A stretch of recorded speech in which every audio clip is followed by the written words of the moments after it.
Let me ask you something. Have you ever walked out of a meeting where technically nothing was assigned to you, but you already knew you're going to be the one to follow up, fix it, and make sure it actually happened? No one said it, no one asked you. But you knew if you didn't pick it up, it would just sit there. Now, here's what's interesting about that moment. In the room, you probably look like you were the most engaged person there, nodding, processing, already building a plan, maybe even excited about it. But that feeling, that quiet knowing, it isn't just work ethic. It's a signal. And what it's signaling is something most high performers never stop long enough to question. Now, here's what I want you to understand about that moment. It's not random. It's not because you're a pushover. It's not because your colleagues don't care. It happens because something deeply wired into how high performers operate. In organizational psychology, there's a pattern called diffusion of responsibility. It's one of the most well-documented dynamics in workplace behavior. And here's what it says. When ownership isn't clearly assigned in a group, the most conscientious person in the room defaults to picking it up. Every time. The same trait that makes you exceptional in your job, that drive, that follow through, that inability to let things fall, is the same exact trait that makes you the one who carries the weight everyone else leaves behind. And research confirms it. A cultural partner study scanning over 40,000 participants across hundreds of organizations found that 85% of employees said they don't know what their organization is actually trying to achieve. 85%. And in the most comprehensive workplace accountability study ever conducted, 70% of participants said their organization key results were either in jeopardy or doomed to fail. Not because of capability, not because of resources, not because people didn't show up, because ownership was never clear to begin with. And when ownership isn't clear, work doesn't disappear.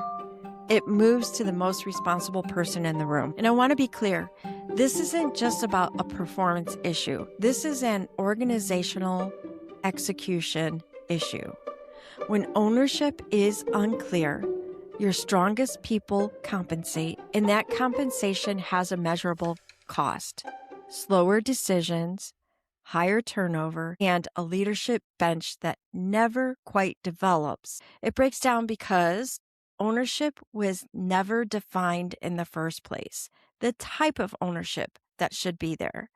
And the most capable person in the room, the one that sees the gap, who feels the urgency, who can't just let it sit there, they pick it up every time. And at first it looks like leadership, but over time it becomes something else. Now, I'll be honest about something. I cannot, and I mean physically cannot, let a meeting end without knowing who is doing what and by when. And if a decision needs to be made after the work is done, I'll ask the question, under what conditions will we move forward so that we're all clear? I cannot stand Groundhog Day, where we sit there and revisit the same question over and over and over. And if it's not said, who does what by when, and under what conditions will this decision be made? If it's not asked, I will ask it every single time. Because for me, the absence of clarity isn't neutral. It's a cost. It's a countdown clock to dropped execution, to frustration, and eventually burnout. And here's what Gallup found when they studied this. They identified 5 causes of employee burnout. Do you know what 2 of them were? Unclear communication from managers and unmanageable workload. But here's what they didn't name explicitly, and what I believe is the missing link: a significant piece of unmanageable workload isn't actually your workload. It's the workload of everyone whose ownership was not defined. The work doesn't vanish. It just lands on whoever's paying attention. A recent Harvard Business Review article put it plainly. Early career employees burn out from ambiguity and lack of control. Mid-level managers burn out, and I want you to hear this, from responsibility without authority. That's not a willpower problem. That's a structure problem. And I want to say this directly to you if you're listening. If you ever thought, why am I always the one picking this up? Why does nothing move unless I push it? Why does this keep coming back to me? You're not imagining it. You're not too sensitive, and you're definitely not alone, because the research backs you up. Research shows that 1 in 4 professionals will stop taking action mid-project the moment ownership becomes unclear. Not because they don't know what to do, but because no one defined who was allowed to do it. Think about what that actually looks like. Someone is mid-project, they hit a point where it's unclear who has the final say or who owns the next step. And even though they have the skill, even though they have the knowledge, even though they could move it forward, now they freeze. They wait for permission that was never defined. The work stalls, not because of a capability gap, but because of a ownership gap. And the most recent 2026 data shows that middle managers, very people holding the bridge between strategy and execution, see their performance drop by up to 70% the moment accountability becomes ambiguous. That is not a people problem. That's an architectural problem. This shows up everywhere in cross-functional projects where everyone contributes, but no one owns the outcome. In a matrix organization where your title suggests authority, but your actual decision rights are a question mark. In a fast-moving senior-level discussion where alignment is assumed because everyone was in the room, but ownership was never spoken out loud. I've been there too. I've been under the weight I didn't realize I had picked up in moments where everything mattered and everything felt urgent. And what I've come to believe, backed by what I've seen in leaders and teams, is this. A lot of what we call burnout isn't just how much we're doing. It's about how much we're doing that was never clearly ours. Clarity replaces weight. Structure scales, pile up doesn't. And when you get clear on what's yours and what's not, what's floating out there, meaning no one owns it and it's waiting for someone to pick it up, you're in the gap between both, something shifts. Not just your workload, your identity as a leader. The system I've built around this is called the Precision Responsibility System. It starts with one diagnostic question. In your organization, does every outcome have a named owner? Because if it doesn't, the weight will land somewhere, and I can usually tell you who it's under. And that shift, that exact transition, is what we're going to hear in today's conversation. My guest is Christine Hummel, and she's led in organizations like CVS and McKesson. She's a fellow podcast host, and she's been the one who has walked through the fire of being the one who held it all, from being buried under the weight to building a system where ownership is clear, where teams actually held the work, not just her alone, and she can finally lead at the level she was built for. Let's get into it.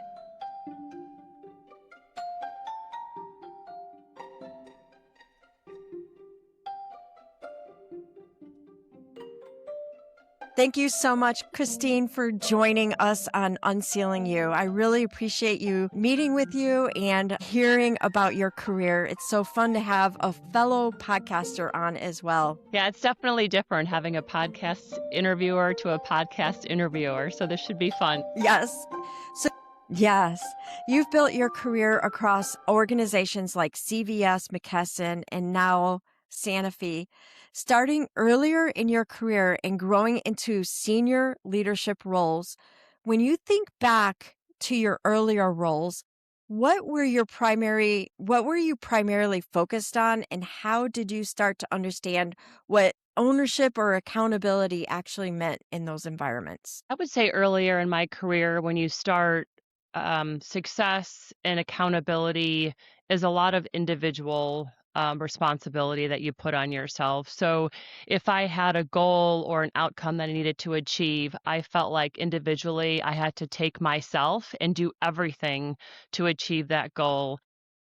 Wasn't a sense of awareness that where there's a team around me, that there's colleagues around me that have different perspectives and could contribute to a larger outcome or a multiplier effect. So I think when you start earlier in your career, at least for myself, I was very motivated, but I felt like it was me driving the bus and only me. And that evolves over time as you become more experienced, you have more situations that allow you to feel different when you're achieving an outcome or see different results.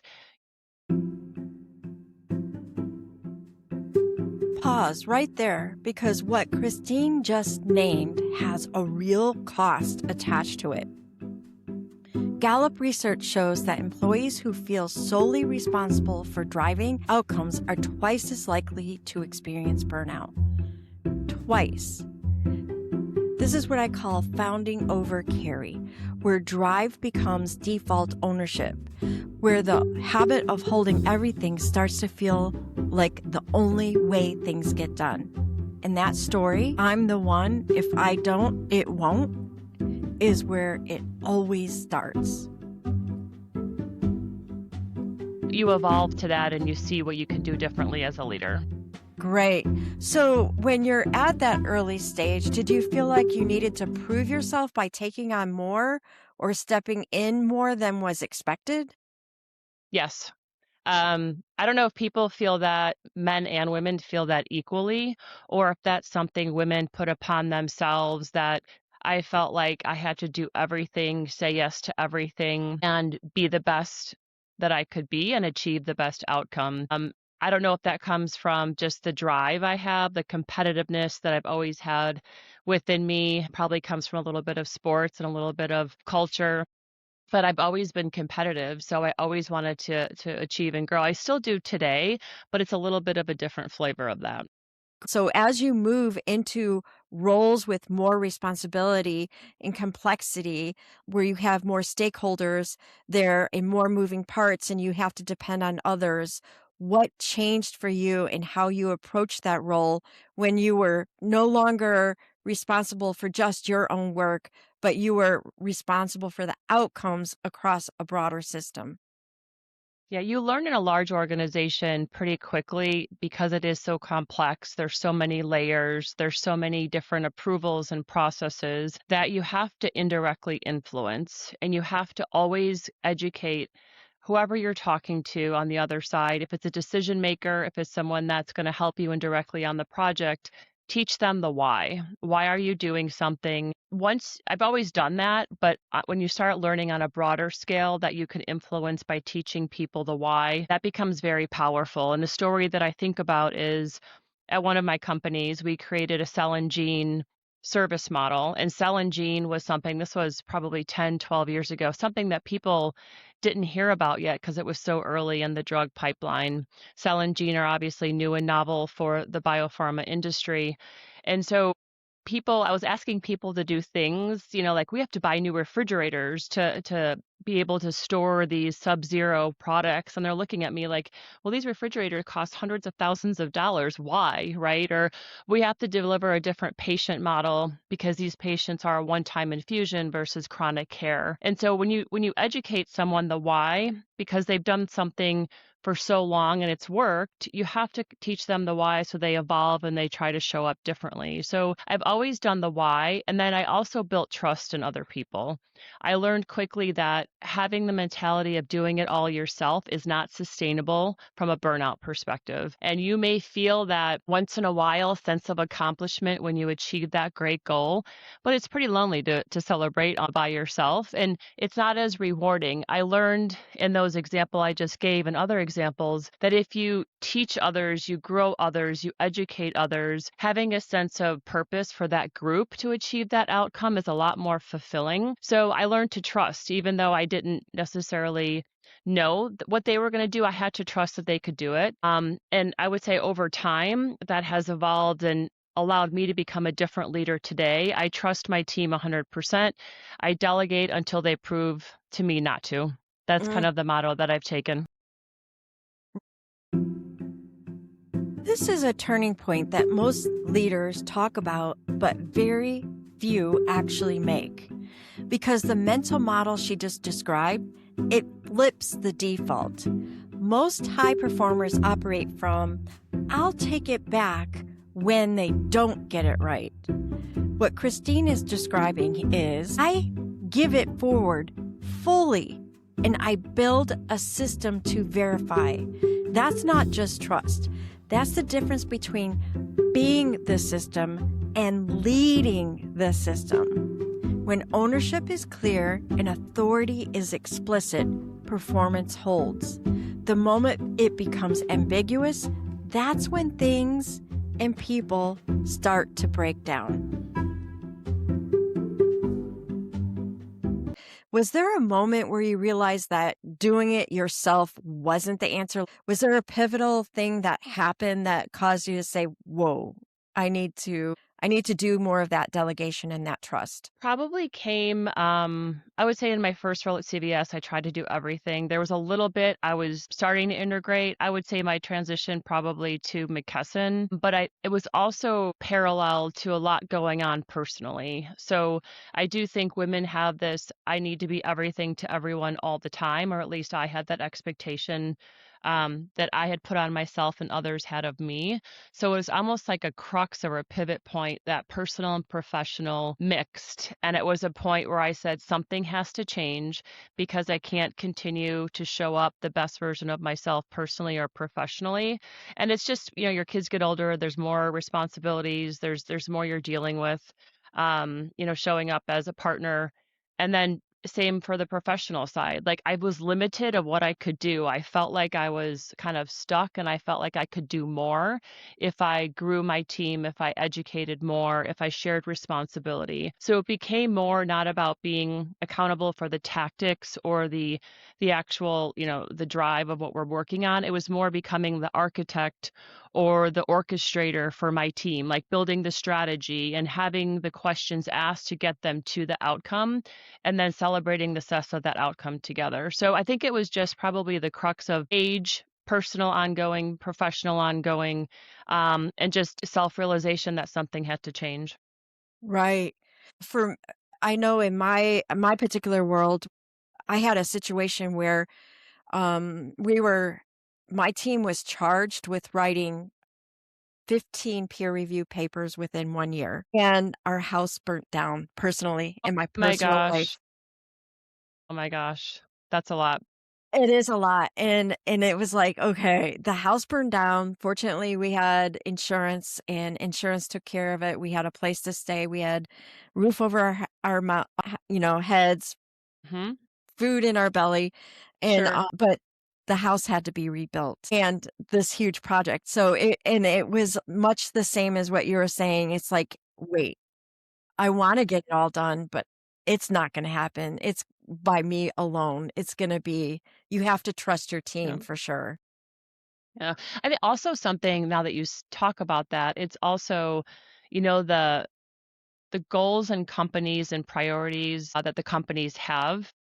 it seems like it's more and bigger, right? Bigger ideas. So is it also a combination that as we've evolved as humans, we're getting more intelligent, right? With digital enhancements, AI, knowledge, right? We're just smarter humans as evolution continues. Is it that there's just this expectation of you have to have these bigger ideas and move faster? Like to your point, you had 15, papers due in 1 year, which take immense time. So is it just the expectations also shifted and we realized you can't do it on your own? You have to build a stronger team to be able to respond to the market because we are moving so much faster and we're so much more sophisticated. Right. So in those, because things are so much more sophisticated and you have to move faster, there's how you become accountable and what you can actually control are two different things. And so how do you manage okay, I'm accountable, but I don't have the control. How do you start to manage that in your head so that you're sleeping at night? Yeah, exactly. So I kind of redefined the definition of accountability for myself for ownership. So if I'm responsible for a strategy within my organization or an outcome, right, which is delivered upon, executive leadership, I feel a sense of responsibility for that larger purpose or that larger strategy. And I need my team to help build the outcome. Like I can't do it by myself. So I've redefined how I show up, and how I define accountability. Accountability used to be I have to do everything, and it was more of a numbers game. It was more quantity versus quality. Now it's more about the strategic vision, the questions asked, and you realize too that you get motivation out of teaching others, and you get motivation when it's a group. When everyone has this outcome that we've delivered together, it's much more fun to celebrate together than by yourself, right? So I guess redefining the definition of accountability. And it's, again, every day, my motto to my team is, are we making an impact to the business or to the patient? So every meeting we have, be intentional about. And I'm accountable for teaching my team the characteristics of how they show up. I'm accountable to make sure that along this path to our outcome, right, they're guided. So I'm accountable for them. But there's a lot of pitfalls along the way that I cannot control.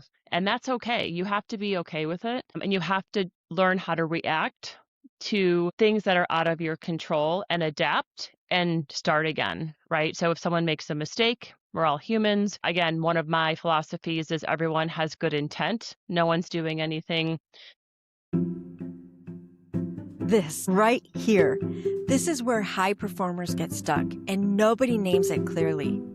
Let me name it. There's a difference between accountability and control. This is key. And most leaders don't even realize they've confused the two. Accountability is owning the outcome. The result is mine to answer for. Control is owning every step along the way. Every decision, every verification, every emotion, every follow through. And the trap goes like this. The more you care about the outcome, the more tightly you grip the execution, because releasing any piece of this feels like you're releasing accountability. But here's what's actually happening. When you control everything, decisions slow down. The team stops thinking for themselves. You become the single point of failure. And the outcome you are trying to protect, it suffers anyway. Gallup found that unclear communication from managers is one of the top five causes of employee burnout. And here's what it looks like in practice. When a leader never gets precise about what's theirs to own, their team never gets precision either. The blur doesn't stay at the top, it flows down, and everyone absorbs what should have been clearly defined from the start. What Christine just described, I'm responsible for the strategy, but not for everything along the way. That's not a leader loosening her grip. A leader who finally understood the tighter you hold the execution, the less accountable you are for the outcome. Precision is what creates accountability. Control is what destroys it. That precision, that's leadership. To be ill-willed. So if you have that intent, people make mistakes, and I'll support the team. We'll rally, we'll redefine, and we'll move on. Right. Yeah, and that, for me, I love watching the leaders that are able to say, okay, what's the learning moment here and how do Yep, we improve in yep, the future? I had a habit of being super hard on myself, and therefore I would be super hard on my team. And it was something that I had to let go of. Did you ever experience anything like yeah. that? Yeah, it's exhausting, isn't it? Yes. When you're hard on yourself and then you take it out on your team and you look at their faces and you're like, "Oh my gosh, what did I just do?" It is. I think you have to have a little bit of experiences that you and I probably both had to feel it, to say, "Ooh, that was uncomfortable," or, "Oh, that didn't sit well with my team," or, "I don't like the way that I'm showing up like that. Like, that's not me." And then understand, why am I acting different? Why am I showing up and pushing my team like this? This is not who I am. So again, we all get to points and we have to pivot and adapt. And again, through experiences, you get that feeling where you're like, nope, I'm not going to go there because I know the outcome. This is going to feel gross. Like, I'm not going to go there. Yeah. And so, how in what situation, when you have this team that you're working with, you're responsible for the strategy, you're responsible for, and why the strategy is what it is and why we're going after it. When do you decide to step in more or less? Do you have like a formula for that? So I put everyone together on like the launch of the strategy, whoever's going to be involved in any way, shape, or form that's going to build it, or we have an indirect decision maker. I'll put them all on a call to kick it off. I will tell them what we're working towards, the priority. I will tell them the vision. I will tell them why we're doing it. And then if this works right, here's the impact that we will see to X, Y, and Z. I want to get their initial investment early on, both professionally and personally, because people are motivated, to do the right thing. So I will let them ask questions. I will just let them give feedback if it's too much for them. And I will appropriately at that time delegate based on what I know from each person and their skill set, their role in building that strategy. So I will clearly define the roles and responsibilities of each person, of how I've built it in my brain. And I will communicate that, and I will tell them why that person is going to, handle the data analytics in that project. And I will walk through the expectations with, again, everyone on the call, of that person, of what I want to see. So it's clear definition, early alignment from every stakeholder involved in that. And then I will have check-ins along the way, not to check that they're doing their work, to check that they're not going the wrong direction where the outcome would be different, because then they've wasted their time. So I still need to be the guide to that strategy. So have guardrails for them, and I have checkpoints with them. And if they also have an open communication door to say, if you need something, pull me in. If you're getting resistance, you need help with escalation, I'm there to support you no matter what, right? So I give them all the options that they need in order to be successful. And then if anyone has issues with it, I said, follow up with me if it's too much. If you don't have the bandwidth, that's fine. We'll find someone else to help accomplish that. And then at the end and the outcome, I do celebrate the success. So I think it's a lot of time and prioritization that leaders have to find time to celebrate the success. And we should make more time for it, because people like the feeling of acknowledgement and reward for the hard work that they put in. And so I will always send an email to broader leadership. I will always acknowledge people on a team call. I will ask them to present their case study of what they did together collaboratively in a team meeting. On an annual basis. If there's awards, I will give them awards. So, and I'll have them each talk about it. Like, what did you like about it? Was this rewarding for you? Again, people want to be invested and they want to learn, versus giving them the direction and being the not dictator, but like just being directive in terms of what their role is. Let them be invested and learn from it. Yeah, I love that. So, okay, let's talk about like if the execution, you provide the guardrails, the check-ins, but execution somehow breaks down.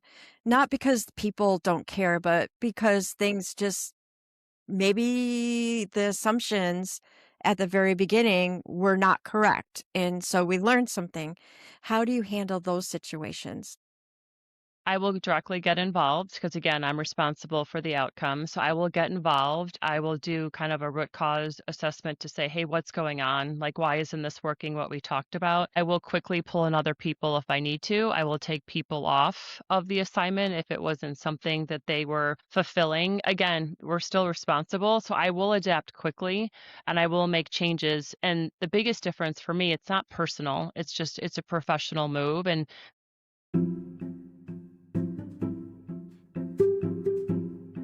Let's take a second to notice the sequence Christine just described. Christine didn't step in to do the work. She stepped in to diagnose why ownership broke down. That's an entirely different leadership move. One keeps you in the cycle, the other breaks it. The best leaders I've observed don't intervene at the task level. They intervene at the ownership level, and then they step back out. Step in to re-clarify, step out when it's clear. That's the discipline. people need to understand that, but I will autocorrect pretty quickly. I will teach them the why, and I will teach them for the next time, here's what we should do. But as you know, you have to move fast, and there's very small margin of error today in the corporate world that we work in. And I will communicate that. I will tell them, listen, we have to get this done. This is nothing you did intentionally, but I have to execute on this, and we do as a team. Yep. Very good. That sounds very healthy. And so I really appreciate that. There are also times when people just don't speak up, and there's times when they do.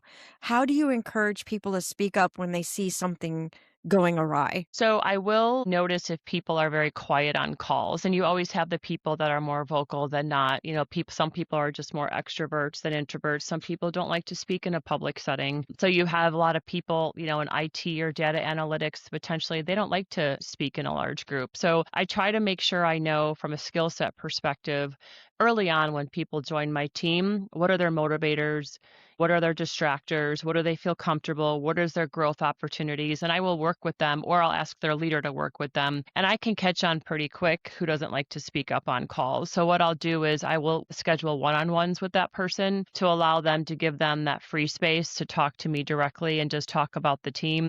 I may talk to them about the project or something else to have them feel that comfortability. If they don't feel comfortable talking to me, I may ask their leader to become more involved. But it's okay that they're quiet as long as they're delivering and executing on what the responsibility was. Not everyone has to have a voice, and it's what everyone's skill set, you know, and characteristics are is how they show up. Yep, there you go. So I'd like to pivot a little bit now to talk about your podcast, if that's okay. Yeah, of course, of course. You have grown within your senior roles, and then you start the podcast. Can you talk a little bit about why you started that? Yeah, why when I had nothing else to do, right? And a senior leadership role, would I think to add more? And just like you, for yourself.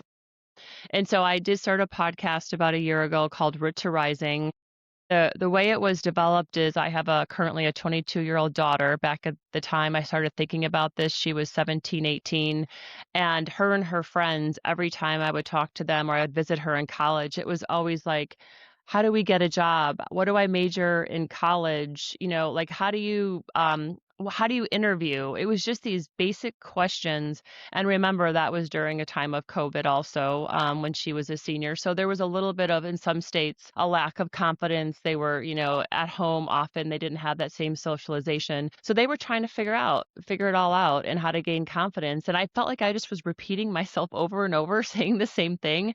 And I'm like, there's got to be a better way to educate these younger generation of women and teach them, you know, to be confident, find their own value, find their own purpose. And there's not one path for everyone. But what I've learned since the podcast is that I try to interview experienced professionals, like this conversation today. And I wanted the younger generation to hear the more experienced. But what I found is the experienced professionals are gaining just as much insight, just like your podcast, right, to those that are doing it today, that are been doing it for 20, 30 years. So now it's, as you know, there's just this level of need for this curiosity body of knowledge that we've all been living, and what a better way to share our stories with anyone that wants to hear it.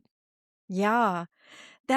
And I love the podcast for that because you learn so much from all these different stories, from the types of insights. And the people that are on the podcast probably think, oh, well, that's not a big deal. And then when other people hear it and react, they're like, Yeah. yeah, Yeah, it and is. it's interesting when the person you're interviewing, because a lot of people have never done this before, when you're interviewing them at the end, they'll always say, "I never thought about all of that," or "I never thought about my own professional journey in that way," or "I forgot about that." So you are rewarded too as an interviewer, right? To hear people discover and think about just their journey and like, "Oh God, I got here and I did get here and I'm doing great." It's like this they're talking through it. It's kind of fun to watch.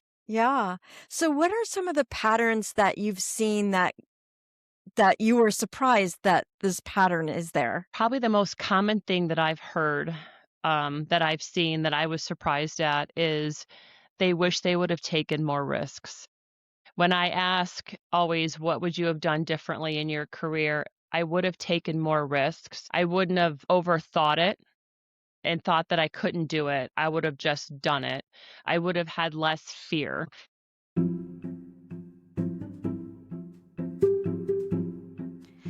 And this is worth sitting with because when you are the system, you literally cannot afford to take risks.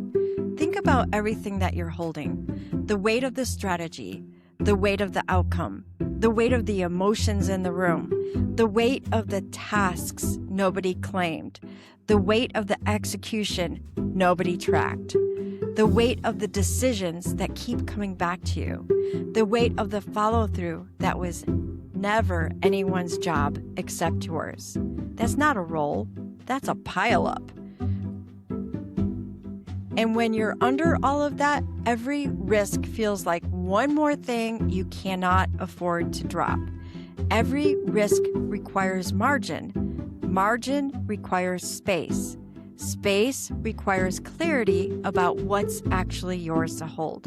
When ownership is vague, you hoard, you compensate, you hold tighter, not because you're a control freak, but because letting it go feels like the whole thing will collapse. Clarity is what creates the space to grow, not just organizationally, personally. So, here's what I want to ask you.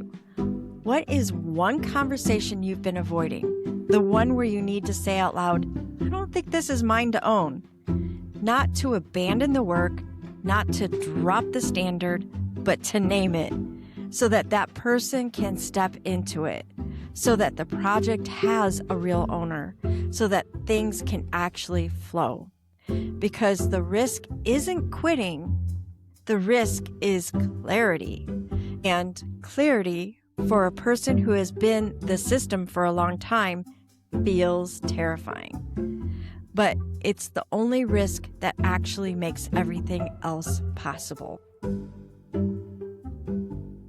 Every time I hear it, I get chills when I hear that, but that was very surprising to me because you think everyone is in their role, they're 50 something years old and this is what they plan to do. And a lot of them, one of my most memorable podcasts was a woman, she became a pharmacist, but she wanted to actually become a physician. And when she was in college, her counselor and one of her professors told her that as a woman, she shouldn't be a physician because it was unfair to her work-life balance. And so in that moment, she made a decision to be a pharmacist. And to this day, I asked her, do you regret making that decision? Do you still want to be a doctor? And she's retired now. And she said, every day. I wish I would have Wow. became a doctor. Yeah, and that to that day, like that breaks my heart. And so I want every younger woman to hear that. If you want to be a doctor, right? Yeah. My gosh. Right. For folks that come on to listen to the podcast, what are some of the things that you want them to walk away with after they've digested your episodes? Yeah, I hope they learn to let go of what people think of them, let go of the expectation that others have for you that you think you will be happy. Let go of overthinking things and do more of taking risks, do more of thinking about what truly is your purpose, what makes you happy, and define your own expectations. I'm hoping through the stories that they hear these women, a lot of them have confidence, but what they could have done differently allows the younger generation to say, well, I'm going to do then what I want to do. I'm going to do what I find my value to be. And a lot of the younger generation women, I don't want them to think that there's one path, right? I want them to define their own path that's right for them. So Right. hearing the different people's stories is really hoping everyone finds their own purpose. Part of that is the notion of radical responsibility. I see a lot of my podcast friends using that term and taking radical responsibility, but bringing it back to what we were talking about before. You can't be personally responsible for everything. How would you put the line between taking radical responsibility, but yet knowing what you own and how to lead a team? That's a good question.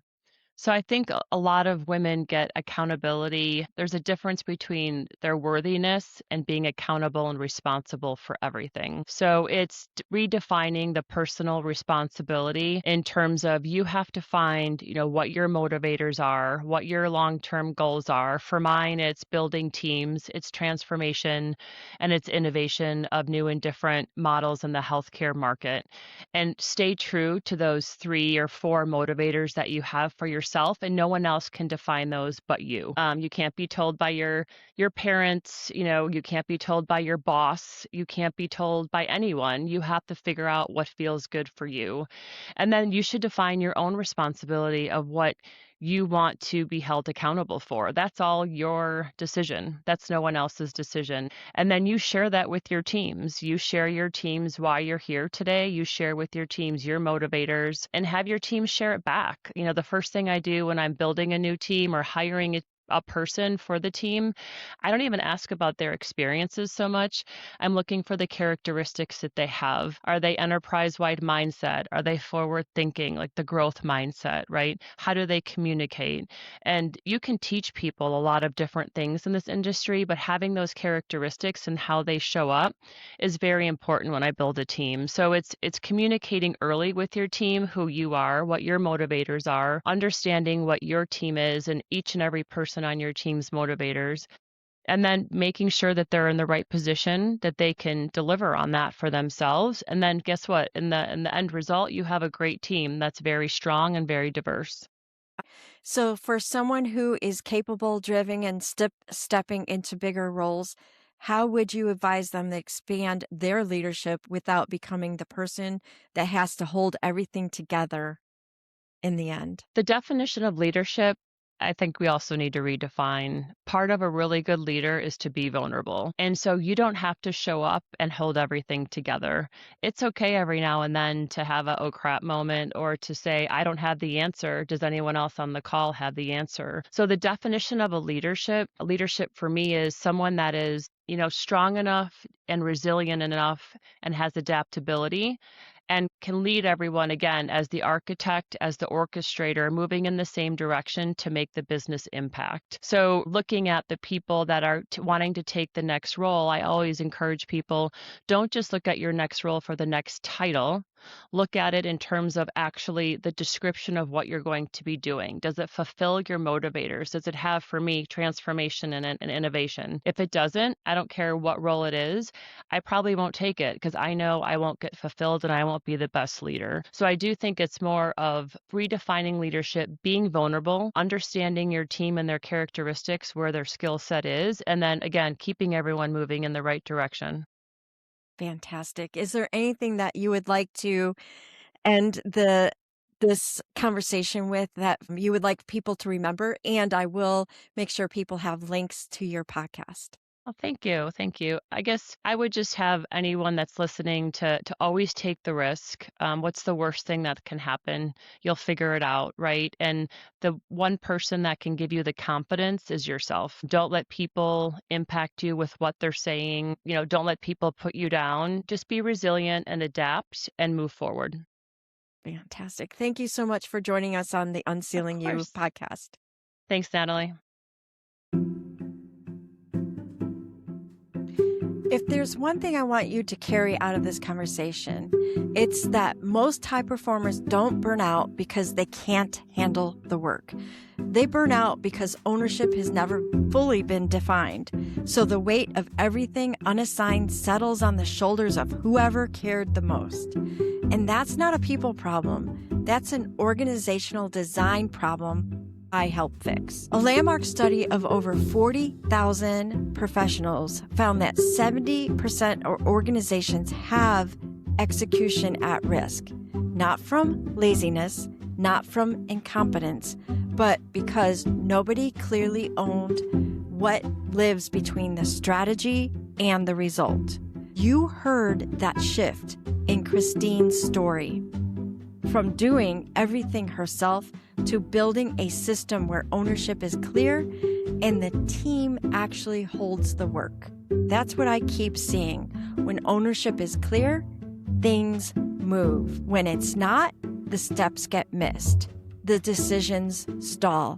The handoff breaks down. The communication gaps widen. The emotions go unaddressed.